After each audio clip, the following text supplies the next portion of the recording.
All right, welcome to the show. Today we have the great privilege of talking to a mover and shaker here in Dallas, Texas. I'm going to give you her bio, and then we're going to jump right into the conversation. So right now, Leah Frazier is a two-time Emmy Award-winning entrepreneur, attorney, media personality, and best-selling author. She was named as one of the top 10 inspiring Black women in marketing and communications to follow in the U.S., as well as one of DCEO's magazine's most powerful leaders in North Texas. Now, she's the CEO of Think3 Media, a Dallas-based creative communications and media agency that specializes in the unique messaging, positioning, and amplification of Black-owned businesses and its founders. Her work has been highlighted both locally and nationally as a go-to source in her free time. Now, in her free time, Leah is a huge advocate for mental health, a very important thing, and wellness. She is a certified meditation, mindfulness, sound healing, and Reiki practitioner. I want to make sure I got that right. Reiki practitioner, and can be found leading classes for the community under her secondary brand, Leah Heals. In May of 2022, let me just slow that down. In May of 2022, on National Black Mental Health Professionals Day, Leah was recognized by Taraji P. Henson's organization, the Boris L. Henson Foundation, as a nominee and top 100 national finalist for a Joy Award for her work done in mental health, wellness, and healing for the Black community. You know what? And I'm so excited that she's here with us today. Leah, welcome to the show. Thanks for having me, Chris. You know, man, you've got a ton of accolades. And you know what? I don't think that's all of them because I see many of the things that you're doing in the community. So they can't all fit on this bio. This was your short bio, by the way. Oh, that was? You do have an extended version, right? I do have an extended version. I knew you did. But before we talk about all your accolades, I want to talk about what it was like, first of all, for you growing up in the home of Leah Frazier. What was it like? I have a brother that's a year older. Okay. And I feel like we operate like twins. Still, even to this day, we know when something's wrong with the other one, when something's not right, no matter how far away we are. And then I had a sister that is 3 years younger. Okay. And so we were pretty much inseparable. You know, those were the times where it's like go outside and play until, you know, the sun goes down and you come back smelling like outside. And so... Y'all smell fresh. Yeah, we smell like grass and air and all that other stuff. So, you know, just growing up in Oak Cliff and just really being around family. My dad was a musician, so all of us, we were all in classical piano. Wow. So I have a music background, and then I got into sports, playing basketball, and that carried me all the way through college. Yeah. And so there's just all these different facets of me, but Dallas is home. I love music. And I'm an athlete. So there's like those three things kind of make up the core of who I am. Okay. So certainly being an athlete and having that competitive nature about you certainly beneficial in business. Talk about the entrepreneur spirit there. Where did you get this entrepreneur desire? I didn't even really know that I had like an entrepreneurial desire. I just think my first business was in fashion. Okay. And I just kept having this dream of styling and clothes. And I thought that I was just watching too much TV because there was these Bravo shows and I was always obsessed with clothes and I was a shopaholic. Yeah.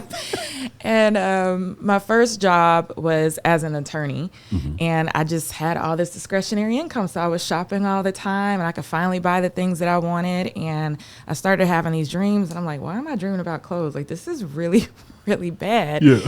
And, the dream wouldn't go away. And finally, I just had this conversation with God and I'm like, whatever you're doing and why you're not allowing this to disappear, I will try to do something with it if you'll just make it stop. And I kind of answered the call, I guess, if that's what you would phrase it. And I decided to look into it a little bit deeper. I got a certification in personal shopping and decided to start a hobby with women at my firm who were constantly in my office, like, let me see your new bag. Let me see your new shoes. Let me see what you have on. And I was like, I'll just shop for you guys. This will be fun, a little hobby. And that is not what happened. It turned into a full-fledged business. I was shopping for women every weekend. They were telling everybody they wanted me to shop for their husbands. Oh, wow. And it just blew up. But I didn't have an entrepreneurial spirit. I honestly thought I was going to be an attorney for the rest of my life and possibly a judge. Like, this was not in the plan. This wasn't in the plan. So I wake up and I'm like, I was supposed to be a bankruptcy judge. What am I doing? Who goes to law school and racks up, 6 figures in student loans and says, and just, walks away. Me. Wow. So was it, okay, there's so many questions in there. First of all, when you talk about being able, was it easy to walk away? Even though you were having the success in this area, was it easy to walk away from, again, when you go to school to become an attorney, that's a service that you're providing to the community in some way as well. So you're walking away from that service you're going to provide, the income that you were getting from that. How do you make that decision? I think it was the income. Okay. I needed to feel, sorry, my throat. I'm sure y'all can edit that out. Yes. It was the security. It's like I worked so hard, and you do all those years in law school. I even went to Paris and studied international law. Oh, wow. And so I did all of these steps. I moved to LA. I worked for a judge and really felt like that was the calling. And later on, now I reflect back and I'm like, no, God was setting up these steps so that I could acquire skills to be the absolute best entrepreneur and the absolute best vessel of who he wanted me to be here during my time on this earth. But at that time, I didn't understand what was going on. I'm like, 6 figures in student loans. Like, are you kidding me? Yeah. I had just became in-house counsel at one of the top banks. So that's, I was very young when I went in-house, which is that's a goal for a lot of attorneys. You go in-house. It was a cushy job. I really didn't have to work that hard, and I made great money. Yes. And I had just purchased a BMW. It was like my gift to myself. Yes. All for everything to have this passion on the side. And now I'm contemplating leaving. And it's like, do you leave security to go into this unknown? But I'm so passionate. It wakes me up in the middle of the night. I love what I do, and I'm having direct impact on people's lives. Or do I stay over here? I'm comfortable.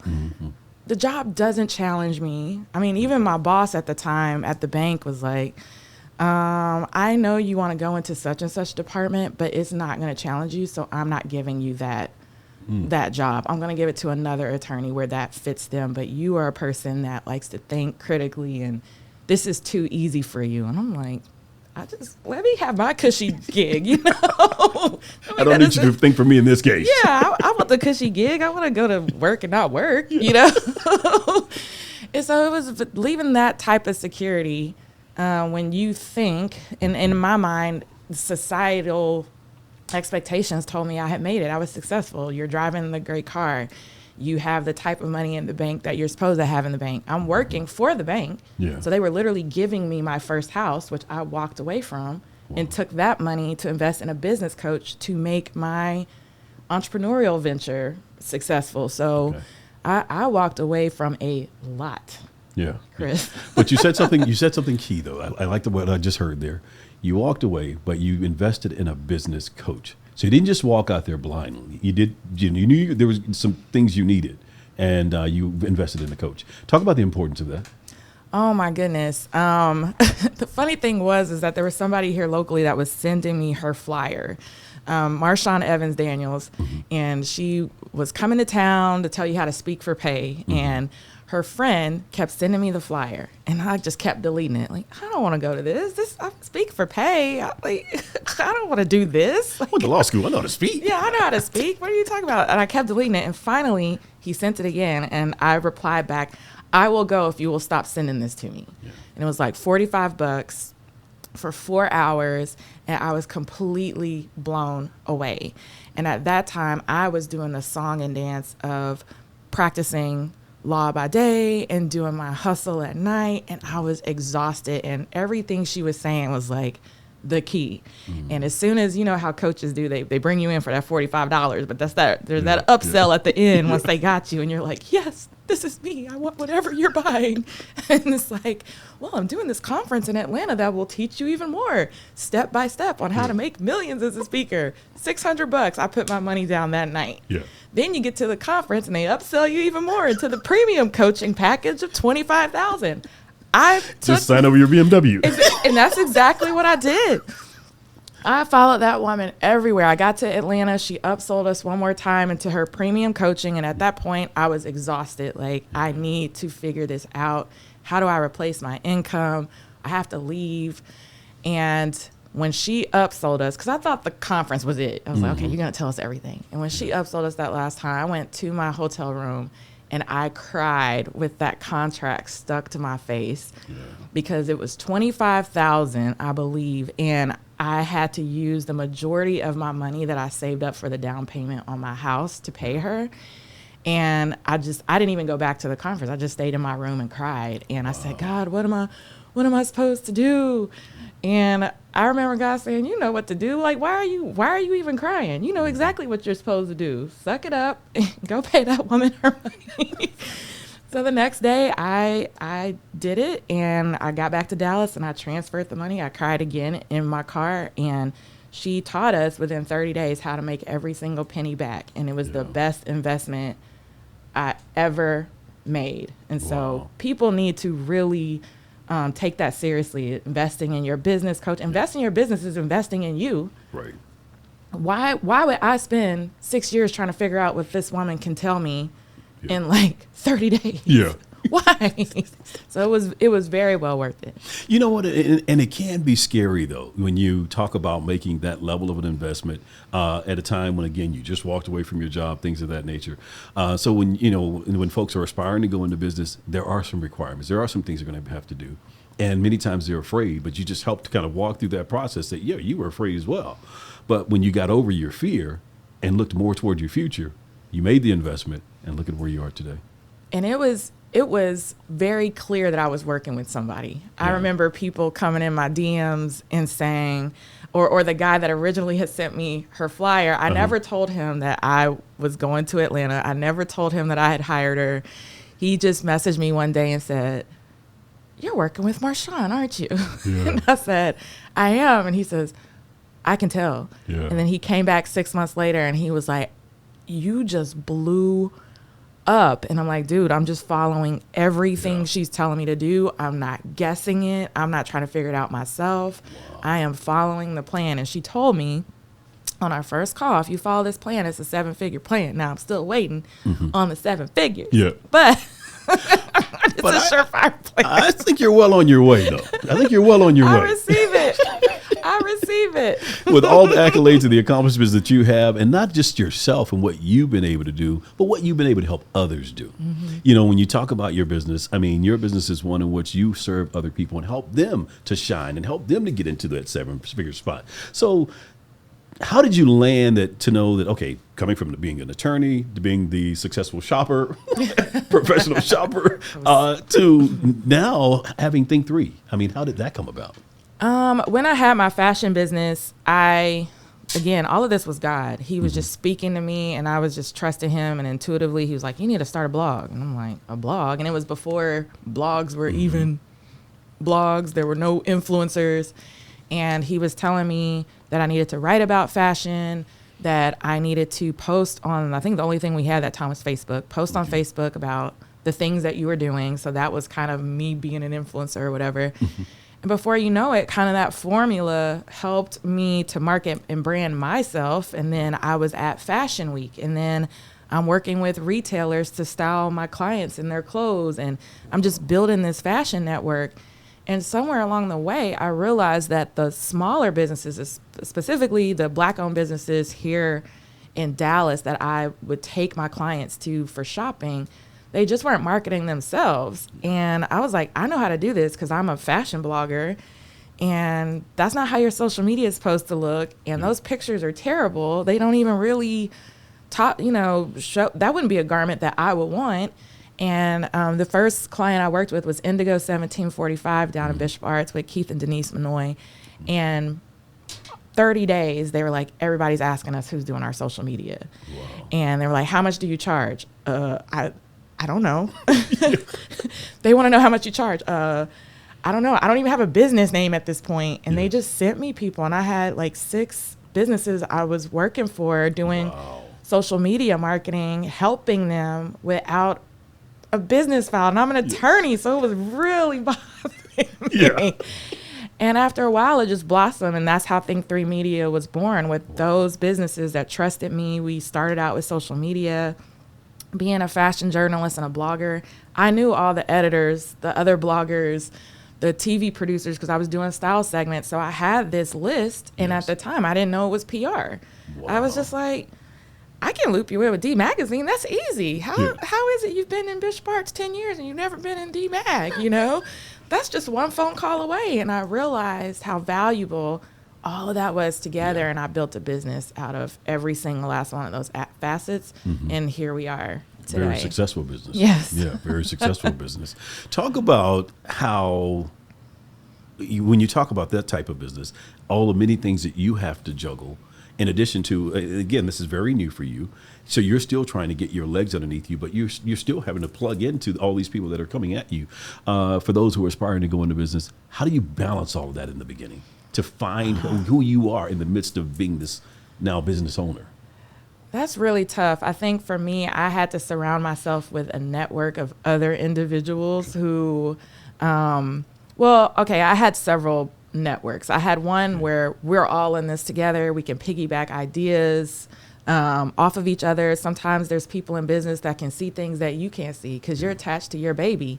And for me, I was doing everything, as most small business owners do. We're the accountant, we're the tax person, we're the receptionist, we're the assistant, we're all the things.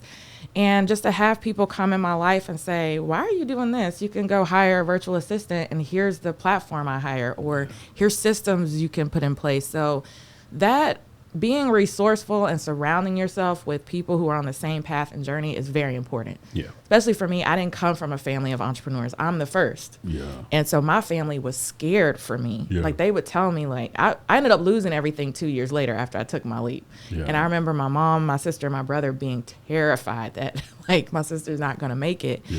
But there was other people around me that was like, no, you've got to keep pushing. Like you've got something here.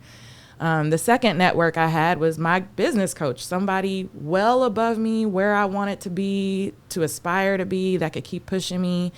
And that was very important. I don't want to network with people that are exactly on my level. Right. I need a goal to reach for to pull me up.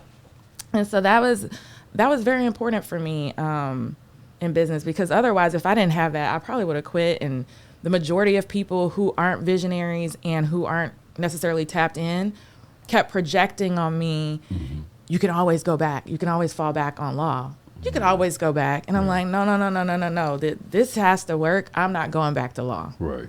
Period. Plan A is plan A. There's no B, C, D, or E for me. If I have that in my mindset, I'm not going to work as hard. Right. So I inactivated my license. I was like, I'm not practicing. I love that. I love that mentality of not having a plan B, because you're absolutely right. Anytime you avail yourself to a plan B or in plan B, you're not going to work as hard. You have to commit. You have to burn the boat. Burn the boat. Burn the boat and commit. And I'm just like, this may be a terrible subject because I've never been married, but I'm like, that's just like going into a marriage. Like, well, I can always get a divorce if I don't like you 2 years later. It's like, who goes into a marriage already thinking about the divorce? It's going to fail because you expected it to fail. Exactly. So that's kind of where my mind's at, where I'm like, no, there's no plan B, C, D, or E. Like, even when I had lost everything, I was down and out, I was still on plan A. Yeah. Like, okay, God, it's just me and you down here. What's going on? You got me out here looking a little crazy. Yeah. Whenever you want to get me out of this situation, I'm ready. Yeah. And so, plan A, even though it looks different year after year, just as you were reading and you've seen me over the past couple of years, I've always fallen back to like, this is what I'm supposed to do. It has to work, and I'm willing to do whatever it takes to make it work. You know, and I think the reason, I'll say for myself, I guess, in hearing you say early on that you prayed about this even before getting into it, when you know that it's a God thing and you know that it's a God decision, it's not as difficult when you go through those tough times because you know that he's in there with you. Now, if you just jump out there and just do something, then you probably could just be out there on your own and he may or may not pull you out of it. But when you are sure that he gave this for you to do, then you know he's going to pull you through it. I know for a fact. And there's something, and this may just apply to me, but there was just something so powerful in just listening. Yeah. There were times where I didn't speak. I didn't say anything. I was just there to listen. And he was sending things to me, especially when I was down, through other people, other messages. You know, it could have been a message through church, but I availed myself to listen, and God was constantly speaking and reassuring me that entire time. So I knew, like, I'm out here looking crazy, but it's not going to be be for long. And still to this day, he's constantly speaking to me. Yeah. Because if you're not solid with that relationship and hearing from him, and you got to be still to be able to hear from him and get that clarity, then people are going to come in and try to get you off your path. Sometimes out of love, they'll project onto you. So like I said, there's people who loved me that didn't like seeing me where I was at. That was like, well, maybe you should just go back to law. That wasn't his plan. If I didn't have those serious conversations with him, journaling, that time I made for God to speak to me, I would have been out of this entrepreneurial game probably in year 1 or 2. Yeah. Wow. I love it. So let's talk about this. This is a great segue. We talked about this even before we got on mic. I, for myself, won't even want to understand the difference in terms of meditation. You're certified in meditation. Talk about, first of all, what is meditation? I like to describe meditation as just that getting to know yourself, but more so internally. And I like to respect everybody's beliefs. So I think if you're able to sit and be still and connect with yourself, you are then connecting with whatever your source is. If you're not able to quiet the mind, then everything that you're seeking is in chaos. And meditation is just that time being still, staying just connected to you and being present with yourself. And it's all in self-love. That's how you take care of yourself. Otherwise, it's chaos. And a lot of people try to associate meditation with one form of religion. No, that's not it. Or that I have to sit and I have to be in a Buddha pose. That's not it at all. You can walk and meditate with your eyes open. I can meditate right now. I can do mindfulness and be like, this entire time, I'm just going to listen to Chris. I'm not going to think about what I have to do after this or what I did before. I'm going to be mindful in this present moment with you. That is meditation. Maybe that's why it's hard for me to get my head around it, because my mind is always wondering. It's like, can I really just focus on one thing? Because I'm totally tuned in and listening to you, but I'm also thinking about, why is that spot on that wall right there? It's like, dang it, just focus on one thing. How do you get yourself to where you are really centered on just not thinking anything? If I'm hearing you correctly, you're in meditation, you're not thinking about anything. I'm not sitting with my eyes closed thinking, okay, it's too quiet. Okay, I hear that bird. You're not thinking on anything. So the best thing about meditation is that I love it. We have a phrase of just surrounding yourself with non-judgment. So we're human beings. We're in a very fast-paced society. So even the best meditator is going to have their mind that wanders. It's bringing it back to yourself and then centering yourself again and grounding yourself again. So your mind may wander 20 times during your practice, but that mental muscle of, oh crap, there you go. I'm thinking about the spot on the wall. Come back, get back to breathing or get back to this special moment is flexing that muscle for meditation. So it just takes consistency, just as you would go and work out at the gym every day to maintain physical fitness. You need to meditate every day to maintain mental fitness. And you will see strengthening that muscle when things come at you left and right. You're just like, that don't even matter at the end of the day. Or you're more joyful or you're more at peace and you're more centered, versus if you're frazzled and you just don't ever take that time for yourself. Your stress levels are just out of control. You know what? That was really helpful, because I guess it's one of those things, again, always maybe trying to be a perfectionist, to where I thought, okay, if I'm trying to meditate and then my mind starts wandering off about dinner or whatever, okay, I messed it up. It's time to just get up now. But knowing that, you know what, it may happen, but you can pull yourself back to it. And again, build that muscle like you talked about. That's helpful. That's helpful. And I tell people all the time, like, everybody's mind wanders. So you're sitting thinking it's just you. Yeah, I'm thinking you're at a place where you're not thinking about anything. Heck no. I was at the studio before I came here, and I was pretty good, 25 minutes in the class, but 5 minutes out of that, I was thinking about my day. But it's, again, oops, I'm noticing that I'm doing that. Let me bring it back here. This is the most important thing. Let me focus on my breath. Let's stay in this present moment. And you realize that a lot of the stress that we create living in the past and the future is created by ourselves. So we could live less stressful lives if we just realize how important it is to just stay present. Wow. You know what? And I'm actually reading a book right now. It's an old book that I just had in my library and I picked it up on Sunday, The Power of Pause. And it just talks about a lot along that same line. It's really just not being so quick to make decisions, but really taking a moment, really processing and thinking things through. But in your case, you're just saying, hey, take a moment, block everything out, come back to who you are, to your core, and then be able to pull from there as you navigate throughout your day. Absolutely. And again, I love the fact that meditation focuses so much on non-judgment.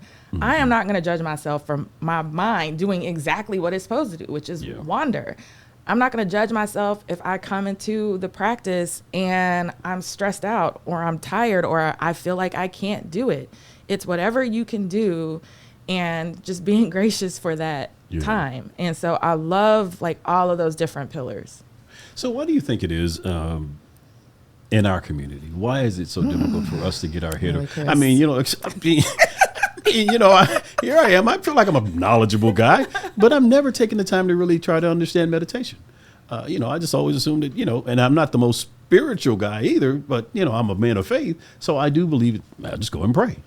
So I guess I'm trying to understand in our community as a whole, now that you've become an expert in this area, why do you feel that we don't embrace it as much?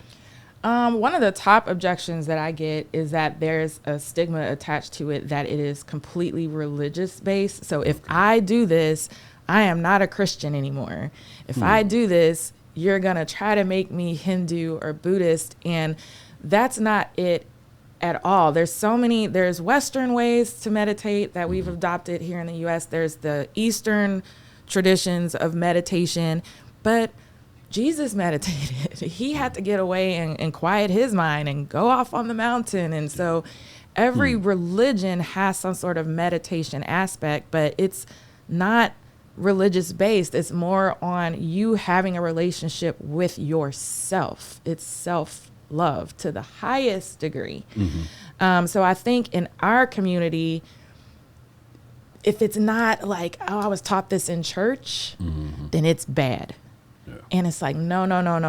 Change that. So I've spent a lot of time destigmatizing. I mean, I remember one of my friends, she's in radio here in Dallas, and it took me like 6 months to get her to the studio because she swore I was like trying to do some woo-woo witchcraft, take her away from Jesus. And I was like, no. I called like 5 people to let them know I was coming here. Everybody knows where I am if I don't show up. Right. And so she comes and I said, okay, we're not going to do like a regular meditation. Let's do a sound bath, which is just a sound meditation, playing instruments. You just lay down and you listen to the instruments. And she came and we did some breath work. And afterwards, she's like, I can't believe that I fought this for so long thinking it was one thing and it totally was not. And she was just floored. And her friend that she brought with her was in tears. And I was like, why are you crying? And she was like, I didn't know that this is what it was. And this was the first time in my entire life I actually felt that I could breathe. And she says, I hold my breath all throughout the week and you just guiding us into the practice. She said, girl, you hadn't even started. You just did the breath work. And she was like, I lost it. Wow. So it's way different, but the religious part is definitely, I feel, the number one factor of what keeps our community away from meditation. Okay. But it's good to know that you're working, and I'm sure others are as well, to try to destigmatize it so we can. Oh, yeah. I reached out to the pastors. I was like, we need to talk. So I have a meeting coming up with a local pastor here to talk about it. He's very passionate about mental health and wellness. And I just said, I love what you're doing, but I think you need an actual practitioner to come in.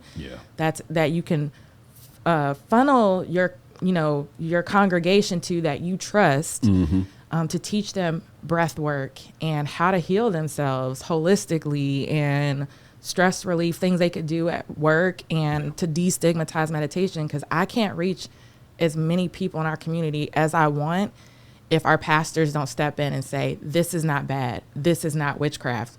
This is not going to make you switch your religion. So I understand. Pack up and move out to California. Exactly. I'm like, no, you can just have it here. And I'm even creating a breathwork class surrounded with R&B and gospel music, where it's like, we'll do it, whatever makes you comfortable. I'm just trying to get you to be in your body and breathe in your body, and that's it. I think again, it's so important because with all of the many things that are coming at us today, I mean, from so many different angles, you've got to be able to find that place. And that's again, what made me pick up the book, The Power of the Pause. It's been in my library for quite some time. But I was going out on the boat on Sunday, and I was like, you know what, I need some on the boat. So I grabbed that one, and then just started reading it. It just again reminding me of the fact that you know what, man, you've got to really find that time for yourself to just get away. So if meditation is it, then let's do it. Yeah. So let's do it. I like that. So let's talk about from business owners. I mean, from a business standpoint, Think3, what's going on at Think3 now, and what's some of the biggest challenges you're faced with in this new environment we find ourselves? Because we're still in the middle of a pandemic. I was about to say post-pandemic, but we're in it. Well, with Think3, during the pandemic, it was important for me to go back and just look at, what's the one thing that we do and we do really well. Because at the time, I offered a myriad of services, but it was actually the cause of me almost having a mental breakdown because during the pandemic, so many people reached out, and I'm an empath and I want to help everybody. And it was just killing me. And then they got their PPP money and we were the first call, like, help me. And I'm thinking, I don't want you to give me all your PPP. And then like, you don't have enough to stretch for an actual marketing campaign or whatever. So it was just the stress of all of it was too much. So I was like, what's the one thing we do and do well? And it was PR. And we're only going to stick with that. I knocked out social media, digital marketing. I partnered with some other agencies here where we could come together and form one agency for projects. And I feel like that was a great decision. And in the last year or so, I've narrowed that scope down even further because some of y'all are crazy. Some of y'all believe social media hype that tells you a star and you want to stress me out because you feel like you should be on the Breakfast Club and with Oprah when your local TV and news don't even care about what you're doing. I got 10,000 followers, right? Or one. No, some of you have 100. I'm actually going to do a TikTok about this because I'm not the only publicist that says this. But the egos are sometimes a little bit too much for me. Yeah. So I've had to kind of take a step back and say, we're going to work on larger projects with teams that are a little less stressful. We still have personal PR, but I've definitely pressed pause on taking on a lot of those type of clients because it's a lot. And I've had the sweetest people come in that were just awesome, and then they get a couple of TV segments and you can't tell them nothing. That's great that I was on such and such news, but why am I not talking to Roland Martin?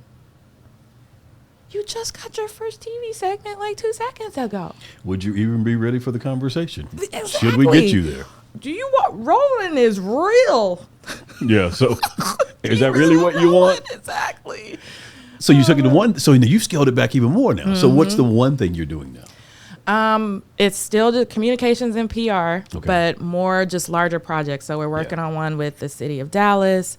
We have one we're in the runnings for with UTD in the city of Richardson. Yeah. So very larger, long-term projects that provide the security that I need and my contractors, but still have significant impact. And then it also, because they are larger projects that bring in more income, we can then pick and choose, like, oh, this cool fashion show came to town.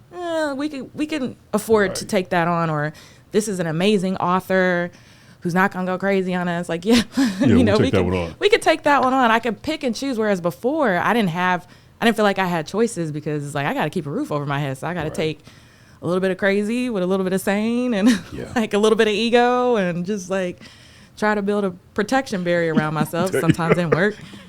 Go meditate in between you. Chris, you're laughing. No, I'm laughing, but I know it's serious. If you go to the studio, they will tell you there was a point Leah was here every single day, and I would walk in and they would just go to the back room. Oh. Because they could just see it on my face. Same place you were yesterday. Yeah, it's waiting for you. They were giving me free stuff, like, go do the treatment in the back, because we could just look it in your face and we could tell. But you know what? I think you raise a point that every business owner needs to decide, small business owner particularly. There are times when, all business is not good business. You really do. I mean, and it can be challenging because you do need the income, things of that nature. But you know what? Your self-worth and your, preserving yourself is far more important than what you're getting off those deals. So I commend you for being able to make that decision, because I know it's not easy. And there were times we had to make some of those same decisions as well. And you're like, I don't know when the next big check's coming through, but is it worth my wife is looking at me like, you can't put up with it a little bit longer? I was like, no, I'm done. That's so funny. Are you So sure? it's even more challenging when you got to go home and tell your wife you're going to walk away from that deal. Oh, you're walking away from that one? Are you sure? But you know what? In the end, it worked out, and she's glad about it. I'm glad about it, and hopefully, we helped them to find something better. And that's what it is. Breathe easier. You just help people to find something that fits them better, and you find what fits you better, and life goes on for everybody. And I feel like that's blessings upon blessings too, because when something comes in, if I'm trying to, I wouldn't say hoard it, but if I'm taking it knowing that I don't have the capacity or that's not really my passion, whereas there's other publicists in town where I'm gladly on the phone with like, hey, I had these two come through. Do you mind if I send these referrals your way? I can't take it. I'm at bandwidth. And so I feel like I've been able to bless others with the things that I'm not holding on to because I'm fearful that something else is not going to come. Excuse me. That is so true. And I think the other thing is so many times when you're wasting, or not necessarily wasting time, but if you're spending time on things that you really shouldn't be, you're not open to the things that are going to be coming to you that you really should be focused on. So I know. And again, you have to establish that relationship with God and sit down long enough, because you have to have that trust. Yeah. And for me, like even recently, he was like, say no to this, and this. Yeah. And I'm an adjunct professor, and they came back around, are you teaching? And God was like, nope, you can't teach this fall. And I'm like, why? So I wrote them, I'm sorry, I'm not going to be able to do this fall semester. Hit me up in the spring or for fall 2023. Yeah. And the day I sent that email was when a 6-figure contract came. The same exact day. And I was like, there's no way I would have been able to do both. Yeah. That's when you gain and flex that muscle of obedience. Mm-hmm. He told you not to do it. You obeyed, didn't do it. And now, look, I'll reward you for that. Yeah. Yeah. It's like, I had this for you. I was going to see. Like, what's she going to say? Yeah, if you'd have closed your hand on that deal, you wouldn't have got this deal. Yeah. So as we get ready to land this thing, I mean, when we talk about the success, and I mean, again, this is not your full bio. Folks can go to your website and read your full bio. But what do you attribute your success to? Oh, man. Most importantly, staying humble. I'm never far from correction. I'm never far from thinking that I'm better than what I am. I'm constantly educating myself. I mean, they even laugh at me at the studio because I'm always buying classes and certifications and even in PR, trying to go to the next level. So I'm always trainable. Yeah. I stay humble. But then at the forefront of everything is the people I serve. So I never really think about myself, because if I would have thought about myself, I would have had several things that I've wanted. But it's always the customer, what people need, that drives what direction the business is going in. And I think that kind of separates me from others that I've seen fizzle out. Yeah. I got to say, when you say staying humble, I definitely see that because when you read your bio, there are folks that hear your bio may think, man, there's no way I could, talk to her. But you're so approachable. You're so humble. So many times I'm telling you, like, no, come on. He was like, it's like, we're going to, you got to do something different here. You got to ask for the money. You got to do this, man. You can't just give it away. I mean, do you know who you are? So, it's so funny. I was at Dallas Startup Week yesterday, and I was emceeing the pitch competition, and I just love the startup community. So I'm going in, and this lady, she's like, Leah? And I was like, hey, how's it going? And she's like, you're talking to me. Yes. And she's like, oh my gosh, I've been following you for years. Remember when you did this? I was there. I was a vendor. And I'm like, cool. So what brings you here? And I'm just talking, and she's blown away. Yeah. Because I'm speaking to her. And I'm thinking. And you're blown away because she's blown away. Yeah, and I'm blown away. This is who I am. Exactly. I'm like, why would I not speak to you? Like, why? She was just like, well, I just thought because you're here and da-da-da-da-da, that like, man, I would never be able to get her to talk to me. And I was like, oh, that's not me at all. If anything, I'm the last person to leave because I'm trying to talk to every single last one of you guys. Right. And I just appreciate that about you because, again, the world needs more of that. Because again, we all know what it's like when you're trying to get there. And that's the whole purpose of this conversation, is really to try to help people who are aspiring to get there, just need some nugget, some gem, some word of advice to help them to get from where they are to the next place they desire to be. Yeah. So thank you so much for allowing us the opportunity to get behind the curtain to kind of see where you grew up and how things were for you and how you got to where you are. Thanks, And Chris. I just want you to keep doing exactly what you're doing, man, because you're doing a great job. I receive it. Absolutely. All right. I hope you've enjoyed the show. And again, Leah's information is on the screen. So make sure to go to her website, check out everything that she's got going, and only reach out to her if you're not going to become a diva and, get all crazy, because then she may just have to help you to find someone else. All right. See you next time.